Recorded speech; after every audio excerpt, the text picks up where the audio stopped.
Hello বন্ধুরা বন্ধুরা জানো তো আজ দুপুরে খেয়ে দিয়ে ওঠার পর বেশ একটু টক ঝাল খেতে ইচ্ছা করছিল, কিন্তু ঘরে সেরকম কিছুই ছিল না। তারপরে দেখলাম ঘরে বেশ কটা করমচা রয়েছে। যদিও বা এই করমচাগুলো আনা হয়েছিল করমচা দিয়ে আচার তেল বানাবে বলে, তবে সেটা আর বানানো হয়নি। তা ঘরে করমচাগুলো পড়ে নষ্ট হওয়ার থেকে খেয়ে ফেলা ভালো, তাই যেই কারণে আজকে ভাবলাম করমচাটাই মাখা করি। তা যেই ভাবা সেই কাজ, তাই এই যে খাওয়া দাওয়ার পরে করমচা মাখতে বসেছি। আর করমচাটা যেহেতু ভীষণ টক, এটা না যতই তুমি নুন দিয়ে শুধু খেতে চাও সেইভাবে খাওয়া যায় না, যে কারণে আরও এইটা মাখবো বলেই সিদ্ধান্ত নিলাম। আর তাছাড়াও এই করমচা দিয়ে কিন্তু চাটনি আচার এগুলো করলেও ভালো লাগে।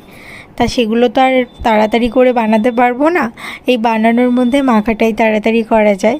তাই জন্য ঝটপট করে এই করমচাগুলোকে নিয়ে মাখাতে বসেছি, একটু কাসুন্দেও দিচ্ছি যাতে খেতে ভালো লাগে। তবে জানো তো বন্ধুরা, আগে যখন ছোটোবেলায় আমরা মাঠে খেলতে যেতাম তখন কিন্তু অনেক বাড়িতে এই করমচা গাছটা ছিল। তা তখন ওদের গাছ থেকে তো করমচা পেড়ে সব বন্ধুবান্ধব একসাথে মিলে মাঠে বসে এরকম মাখাঝোকা খেতাম।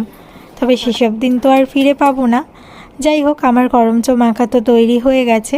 আর এটা খেতে সত্যি ভীষণ টেস্ট, বিশেষ করে এটার আচার যদি করা যায় না, একদম অন্য রকমেরই ফ্লেভার লাগে আর খুব সুন্দর লাগে।